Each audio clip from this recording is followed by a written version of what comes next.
بسم اللہ الرحمن الرحیم۔ السلام علیکم۔ آج ہم حصہ غزل میں سے غزل نمبر 4 پڑھیں گے، جو کہ بہادر شاہ ظفر کی غزل ہے۔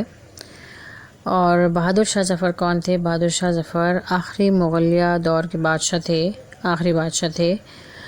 تو ان کا ہم تعارف دیکھ لیتے ہیں۔ سب سے پہلے ولادت 1775، وفات 1862۔ بہادر شاہ ظفر آخری مغل بادشاہ دہلی ہندوستان میں پیدا ہوئے۔ ان کا پورا نام ابو ظفر نصر الدین صدیقی محمد بہادر شاہ ظفر تھا۔ آپ کے والد کا نام اکبر شاہ ثانی تھا۔ ان کا تعلق شاہی مغل خاندان سے تھا، یعنی شاہی مغلیہ خاندان سے ان کا تعلق تھا، اور بہادر شاہ ظفر کا شمار اعلیٰ پائے کے شعراء میں ہوا کرتا تھا، یعنی شاعروں میں۔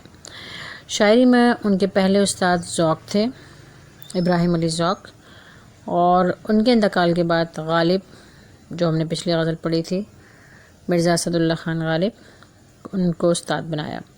آپ کی شاعری میں درد اور تکلیف کے احساسات نظر آتے ہیں۔ وہ کیوں نظر آتے ہیں؟ کیونکہ یہ آخری بادشاہ تھے، اور انہوں نے 1857 کی جو جنگ آزادی تھی، اس کے بعد جو ناکامی ہوئی تھی، اس نے پورے ملک کی سیاست کا بالکل نقشہ ہی بدل دیا تھا۔ اور اس کے بعد جو تباہی اور بربادی کا سلسلہ شروع ہوا، تو پھر اس بعد کیا ہوا کہ ان کو انگریزوں نے گرفتار کر کے 1857 میں رنگون بھیج دیا۔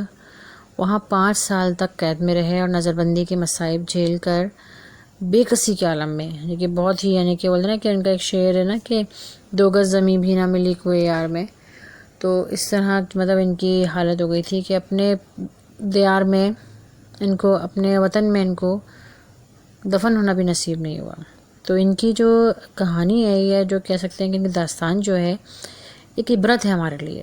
عبرت کیا ہے؟ عبرت یہ ہے کہ وقت کبھی بھی یکساں نہیں رہتا، ہر عروج کو زوال ہے، یعنی جو بلند ہے، جو بادشاہ ہے، وہ ضروری نہیں کہ وہ ہمیشہ بادشاہ ہی رہے گا۔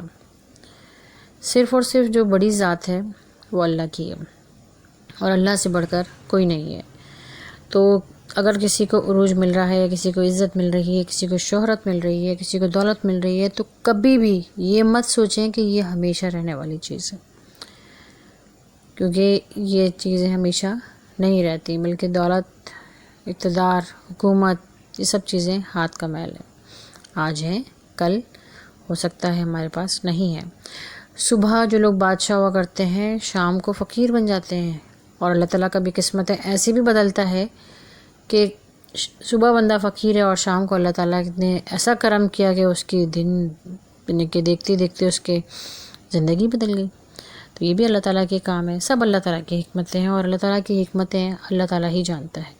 تو یہ ہمارے لیے ایک ایسی حقیقت ہے، اور اس لیے اس کو یہاں پہ شامل کیا گیا ہے کہ یہ ہمارے لیے ایک عبرت ہے، کیونکہ جب ان کی جو مغلیہ دور تھا، ان کے اوپر زوال اس لیے ہوا تھا، یہ ہم نے اپنے پی ایس میں پڑھا ہوگا کہ انہوں نے اسلام سے دوری اختیار کر لی تھی۔ تو اسلام سے دوری اختیار کریں گے تو پھر اللہ تعالیٰ نے دکھایا کہ جو لوگ اللہ کو بھول جاتے ہیں، اللہ تعالیٰ پھر کیا کرتا ہے؟ اللہ تعالیٰ بھی ان کو آسمان سے زمین پر پھینک دیتا ہے۔ ٹھیک ہے، تو اس کے یہ جو ہے ان کا انتقال ہوا، 82 سال کی عمر میں ان کا انتقال ہوا، اور وہیں وہ دفن ہو گئے، وہیں کدھر رنگون میں دفن ہو گئے، اور وہیں پر ہی ان کا جو ہے مزار بنا دیا گیا۔ ان کے شعری سرمایہ میں دیوان ظفر اور کلیات ظفر شامل ہے، اور یہ غزل بھی اسی دیوان سے لی گئی ہے۔ آئیے اب ہم چلتے ہیں غزل کی طرف اور دیکھتے ہیں کہ بہادر شاہ ظفر کیا کہہ رہے ہیں۔ جی، تو بہادر شاہ ظفر کا پہلا شعر ہے: لگتا نہیں ہے جی میرا اجڑے دیار میں، لگتا نہیں ہے جی میرا اجڑے دیار میں، کس کی بنی ہے عالم ناپائیدار میں۔ تو یہ شعر انہوں نے لکھا تھا، یعنی کہ یہ غزل جو انہوں نے لکھی تھی اس وقت لکھی تھی جب وہ قید میں تھے۔ تو وہ اپنے دل کی حالت جو ہے وہ اس وقت کی بات کر رہے ہیں اور بیان کر رہے ہیں، اور وہ یہ کہہ رہے ہیں کہ وہ اس اجڑے دیار میں، ظاہری سی بات ہے کہ اپنا گھر ہوتا ہے، آپ کسی اور جگہ چلے جائیں، وہاں پہ آپ کو وہ بات نہیں ہوگی جو آپ کو اپنے وطن میں، اپنے گھر میں ہوگی۔ تو کس کی بنی ہے عالم ناپائیدار میں، اور ناپائیدار کا مطلب اس دنیا کے بارے میں بات کی جا رہی ہے کہ جو دنیا ہے یہ فانی ہے، اس دنیا سے ہر کسی نے ایک نہ ایک دن چلے جانا ہے۔ تو یہاں کس کی بنی ہے، یعنی کہ کون قائم رہا ہے، کوئی بھی نہیں بچا۔ تو بہادر شاہ ظفر جو ہے اس میں دنیا کی بے رغبتی کی بات کر رہے ہیں، اور اس وقت کی بات کر رہے ہیں جب انگریزوں نے دہلی پر قبضہ کر لیا اور بہادر شاہ ظفر کو جلا وطن کر دیا۔ اس لیے وہ یہ فرما رہے ہیں، یہ بتا رہے ہیں کہ اب میرا اس جگہ دل نہیں لگتا، کیونکہ یہ دنیا فانی ہے اور ہر کسی نے ایک نہ ایک دن یہاں سے واپس چلے جانا ہے۔ کچھ بھی دائمی نہیں ہے سوائے اللہ تعالیٰ کے۔ یہاں کا اقتدار، یہاں کی حکومت، یہاں کی بادشاہت، کوئی چیز بھی ہمیشہ رہنے والی نہیں ہے۔ ہر عروج کو زوال ہے اور یہاں کسی نے ہمیشہ نہیں رہنا۔ اگلا شعر دیکھیے، کہہ دو ان حسرتوں سے کہیں اور جا بسیں، کہہ دو ان حسرتوں سے کہیں اور جا بسیں، اتنی جگہ کہاں ہے دل داغدار میں۔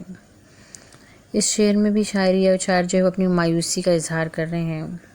وہ کہہ رہے ہیں کہ اب تو میں کوئی حسرت ہی نہیں کرنا چاہتا۔ تو اپنے مایوسی اور دکھ کا اظہار کرتے ہوئے فرما رہے ہیں کہ انہوں نے زندگی میں بے تحاشا دکھ دیکھے ہیں، تکالیف سمیٹی ہیں، اور اب ان میں طاقت نہیں ہے کہ وہ ان حسرتوں اور تمناؤں کو اپنے دل داغدار میں کوئی جگہ دے سکیں۔ اس لیے وہ ان حسرتوں اور تمناؤں کو کہہ رہے ہیں کہ کوئی اور جگہ ڈھونڈیں، کوئی اور دل ڈھونڈیں، میرے پاس نہیں آئے، کیونکہ میرے اس دل داغدار میں اب مزید گنجائش باقی نہیں رہی ہے۔ تو یہ شعر جو ہے وہ ان کی مایوسی کا اظہار ہے کہ اب وہ کوئی حسرت بھی کرنا نہیں چاہتے، اب وہ کوئی خواہش بھی نہیں کرنا چاہتے۔ وہ کہتے ہیں کہ اب کسی اور دل میں جا کے خواہشیں اور حسرتیں جو ہیں وہ پیدا ہو جائیں، کیونکہ اب میرے دل میں اتنی جگہ نہیں ہے۔ شعر نمبر 3 ہے، کانٹوں کو مت نکال چمن سے او باغباں، کانٹوں کو مت نکال چمن سے او باغباں، یہ بھی گلوں کے ساتھ پلے ہیں بہار میں۔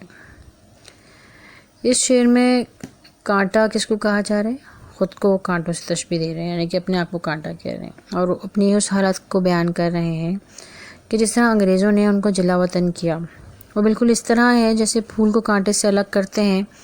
تو وہ یہ کہنا چاہ رہے ہیں کہ جس طرح پھول اہم ہے، اسی طرح کانٹے بھی کچھ اہمیت رکھتے ہیں۔ انہوں نے بھی تو پھولوں کے ساتھ خزاں کا موسم گزارا ہے۔ تو جس طرح بہاروں پر پھولوں کا حق ہے، ویسے ہی کانٹوں کا بھی حق ہے۔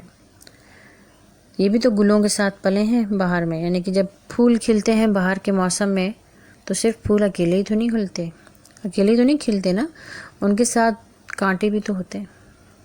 تو جتنا حق بہار میں گلوں کا ہے، اتنا ہی کانٹوں کا بھی ہے۔ اگلا شعر دیکھتے ہیں، بلبل کو باغباں سے نہ صیاد سے گلا، بلبل کو باغباں سے نہ صیاد سے گلا، قسمت میں قید لکھی تھی فصل بہار میں۔ اس میں کیا کہہ رہے ہیں؟ اس میں اپنے آپ کو بلبل سے تشبیہ دے رہے ہیں، اور کیا کہہ رہے ہیں؟ وہ کہہ رہے ہیں کہ بلبل کو نہ باغباں سے گلا ہے، یعنی جو باغ کا مالک ہے، نہ اس سے گلا ہے، اور نہ صیاد سے گلا ہے۔ صیاد کون؟ شکاری جو ہوتا ہے، جو جال ڈالتا ہے پرندوں کو پھنسانے کے لیے، اس کو کہتے ہیں صیاد۔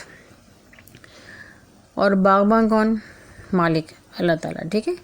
تو بلبل اپنے آپ کو انہوں نے کہا ہے، انہوں نے کہا کہ مجھے کسی سے گلا نہیں ہے، نہ مجھے باغباں سے گلا ہے، ٹھیک ہے، اور نہ ہی مجھے اس قید کرنے والے سے گلا ہے جس نے مجھے قید کیا ہے۔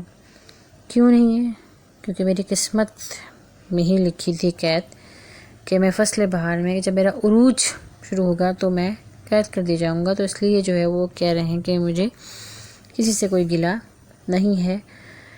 تو اس کو پھر کوئی فرق نہیں پڑتا، اگر میں کسی بلبل کو اگر قید کر دیا جائے تو اب چاہے بہار کا موسم ہو، چاہے خزاں کا موسم ہو، اب وہ تو قید میں ہے، تو اس کو کوئی فرق نہیں پڑتا، اب وہ اپنی قسمت پر سمجھوتا کر لیتا ہے۔